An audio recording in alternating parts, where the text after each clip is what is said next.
everyone. Welcome to Sanctuary Hall. This is a Portland Book Festival cover-to-cover event that's hosted by Oregon HWA, which is Horror Writers Association. I am the secretary of that organization, the local chapter. We have Sarah, who is the chair, and Nathan, who basically did everything. I contacted him. Yes, please. He's awesome. I contacted him maybe a month ago, and I said, I have this idea, and he's like, what, I'm busy? And I said, okay, I'll put your name down anyway.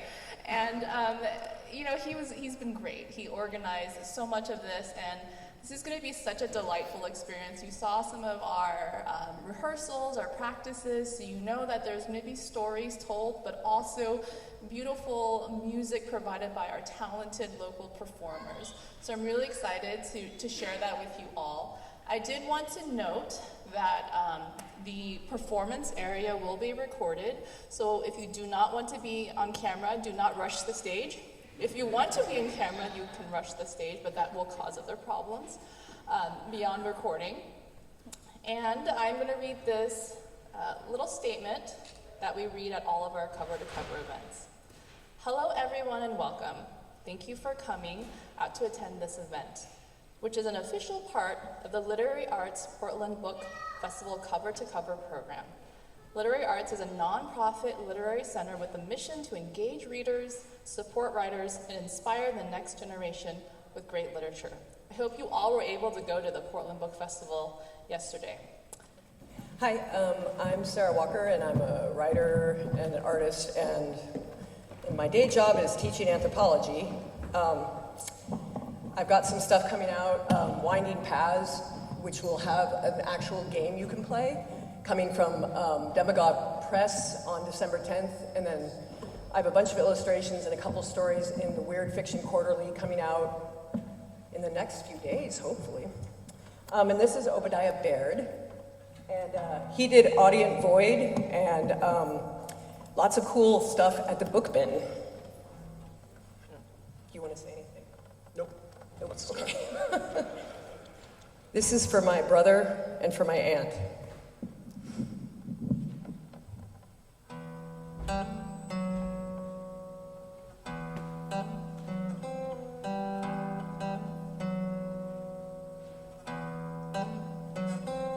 The day that you died, it was raining. Of course it's raining, you would say if you could speak still. It always pours here in December. Right now I'm looking out my window at the rolling green hills basked in the late afternoon sunset, staring at the blue and storming ocean as it bites at the land, pulling the soil down, back into the shadowy deep for where it was once born. Is that where you have gone? And if you're there, will you too rise again like the land does, a phoenix freed from a mortal cage? I used to think that is what I wanted, but now? Though the rain is bad, it is far warmer than usual for a winter month, and I can smell the forest around the small house breathing, rejoicing in the fake spring.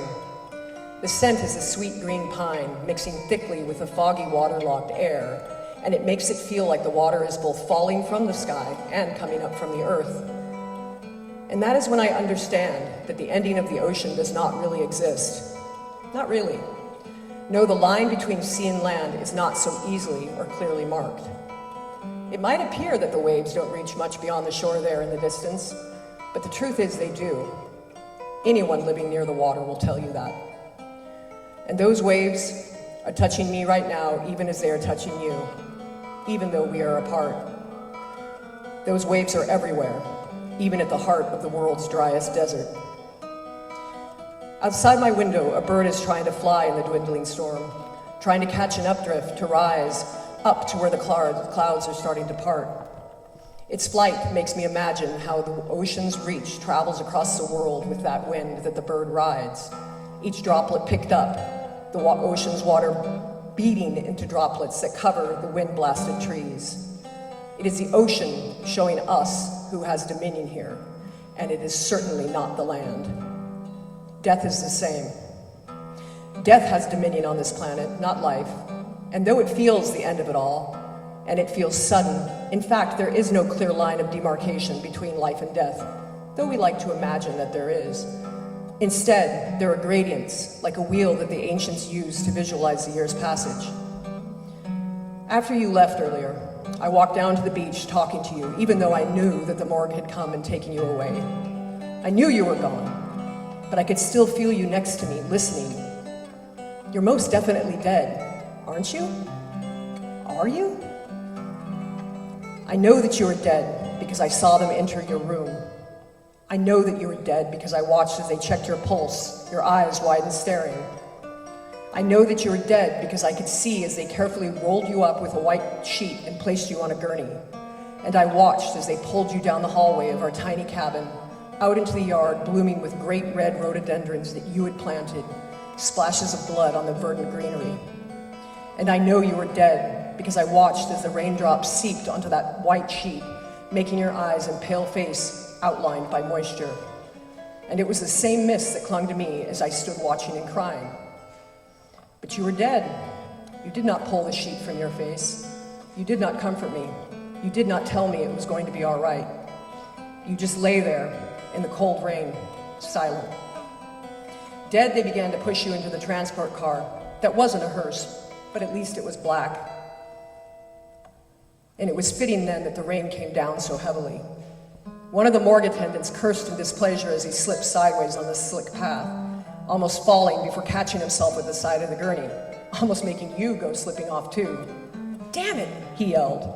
The supervisor turned to glare at him, motioning towards me, still watching. "Be careful," his look conveyed.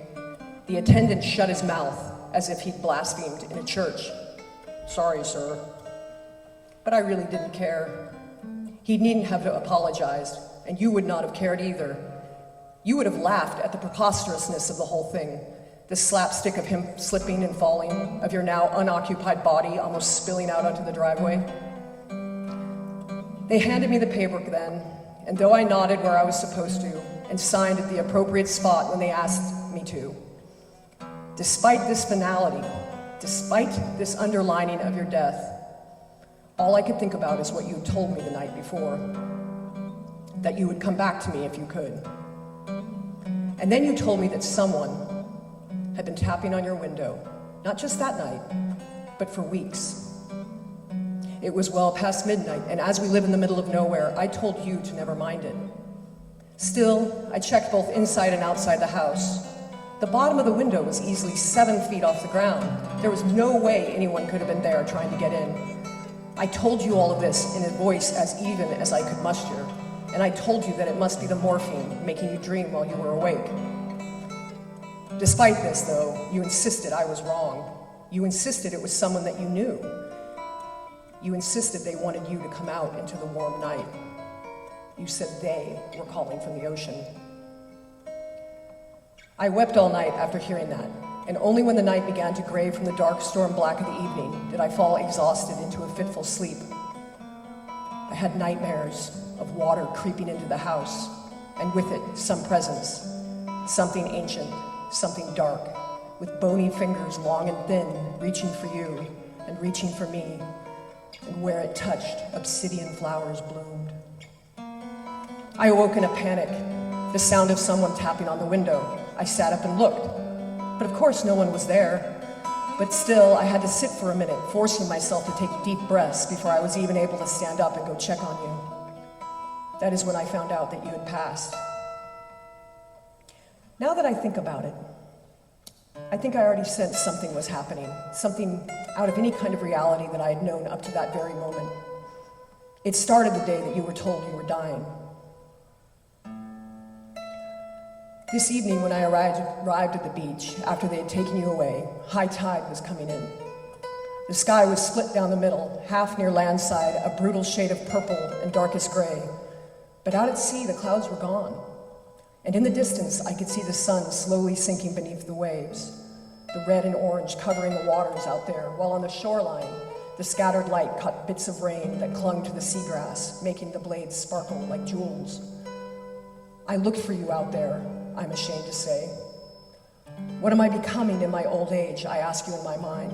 Am I like my own father? Am I going mad? Or will I be like my mother, certain in the rules of good and evil, the rules of life and death?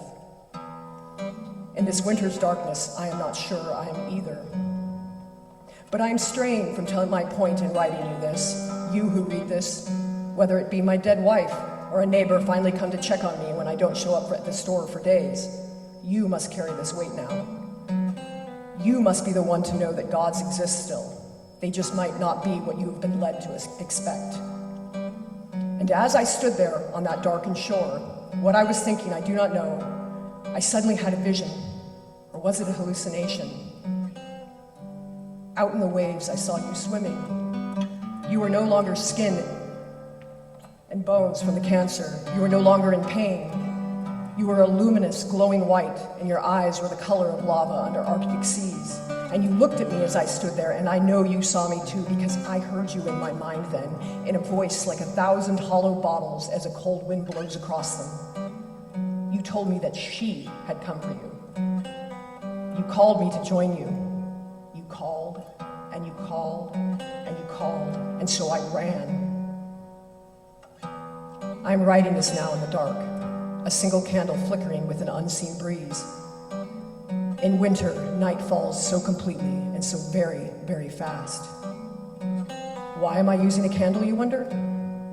When I got back from my walk to the beach, I tried to turn on the overhead light, but all the electricity seems to be off. I tried the phone. It's dead as well. I looked out the window.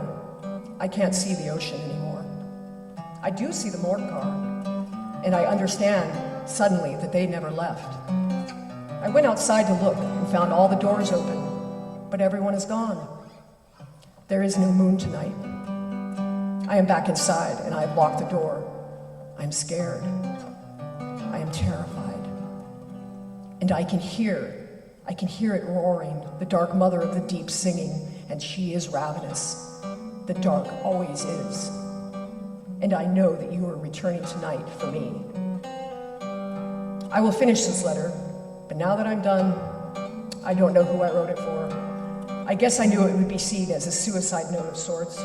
Yes, that's what they'll say. They'll say a man lost his mind when his wife of 25 years died. I wonder if they'll blame me for the missing morgue workers. I suppose it doesn't matter. Not really. But then I think maybe someone else will read this and know what happened. Maybe they too have seen the dark queen of the water. Maybe they too know that she is always present. She is always there, even when the sun is at its zenith, even when water cannot be found for 1,000 miles and daylight burns like white-hot silver until your closed eyes see the red of your own blood under the lids. And though she is a vengeful goddess, she is fair. And suddenly I understand. She is like a thief in the night. Know this as I set the pen down. Know this as I go and unlock my front door. Know this as I take your wet hand and let my dry one be wrapped in its warm embrace or cold embrace. Know this as I let the deep take me.